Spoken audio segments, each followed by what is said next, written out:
एक बार की बात है, एक राजा रहता था जिसके 3 बेटे थे। वह उनके भविष्य और राज्य पर शासन करने की उनकी क्षमता के बारे में चिंतित था। इसलिए उन्होंने एक बुद्धिमान व्यक्ति का आह्वान किया कि वह उन्हें शासन की कला और बुद्धिमानी से निर्णय लेने की कला सिखाए।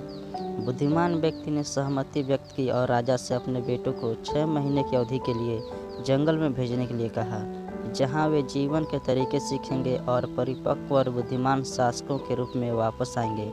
तीनों राजकुमारों को जंगल में भेज दिया गया और उन्हें रहने के लिए एक छोटी सी झोपड़ी दी गई। पहला राजकुमार मेहनती था और अपने दिन शिकार और भोजन इकट्ठा करने में व्यतीत करता था। दूसरा राजकुमार आलसी था और झोपड़ी में दिन बिताता था। तीसरा राजकुमार जिज्ञासु था और उसने अपने दिन जंगल की खोज और जानवरों से बात करने में बिताए। एक दिन तीसरे राजकुमार को एक सियार मिला जो रो रहा था। राजकुमार ने सियार से पूछा कि क्या बात है, और सियार ने जवाब दिया कि उसकी पत्नी बहुत बीमार है और उसके पास उसे खिलाने के लिए कुछ भी नहीं है। सियार की दुर्दशा से राजकुमार हिल गया और उसके लिए भोजन इकट्ठा करने के लिए उसकी झोंपड़ी में चला गया। दूसरा राजकुमार, जो अभी भी झोंपड़ी में पड़ा हुआ था, ने यह कहते हुए मदद करने से इनकार कर दिया कि सियार उसकी समस्या नहीं है। हालांकि पहला राजकुमार मदद करने के लिए खुश था और तीसरे राजकुमार के साथ सियार की पत्नी को खाना देने गया।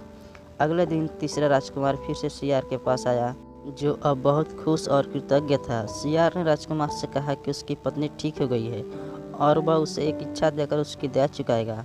राजकुमार ने एक पल के लिए सोचा और फिर सियार को प्रतिदिन अपने कुटिया में आने और उसे जंगल के तरीके सिखाने के लिए कहा। सियार राजी हो गया और राजकुमार का गुरु बन गया। 6 महीने जल्दी बीत गए और तीनों राजकुमार राज्य लौट आए। राजा यह देखकर प्रसन्न हुआ कि वे कितने परिपक्व हो गए हैं और प्रत्येक राजकुमार को जंगल में सीखी गई बातों को साझा करने के लिए कहा। पहले राजकुमार ने कड़ी मेहनत और दूसरे की मदद करने के महत्व के बारे में बताया। दूसरे राजकुमार के पास कहने के लिए कुछ नहीं था, क्योंकि उसने जंगल में रहने के दौरान कुछ नहीं सीखा था। तीसरे राजकुमार ने जानवरों और सियार के साथ अपनी बातचीत से प्राप्त ज्ञान के बारे में बताया, जिसने उसे जंगल के तरीके सिखाए थे। राजा तीसरे राजकुमार की बातों से प्रभावित हुआ और घोषणा की कि वह राज्य का अगला शासक होगा। दूसरा राजकुमार चालू था और उसने राजा से पूछा कि तीसरे राजकुमार को क्यों चुना गया, जबकि उसने जंगल में अपने समय के दौरान कुछ भी नहीं किया था। राजा ने उत्तर दिया, मेरे बेटे तीसरे राजकुमार ने सबसे मूल्यवान पाठ सीखा है, बुद्धि और ज्ञान का महत्व। यह धन या शक्ति से अधिक महत्वपूर्ण है।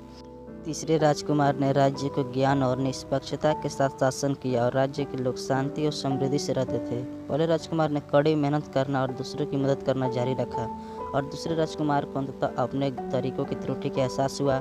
उसने दया और उदारता का जीवन जीना सीख लिया। कहानी का नैतिक यह है कि ज्ञान धन या शक्ति से अधिक महत्वपूर्ण है और यह सीखना प्रत्याशित स्रोतों से आ सकता है। दूसरों के प्रति दयालु और मददगार होना भी महत्वपूर्ण है, क्योंकि अच्छे कर्म अक्सर अप्रत्याशित पुरस्कार की ओर ले जाते हैं।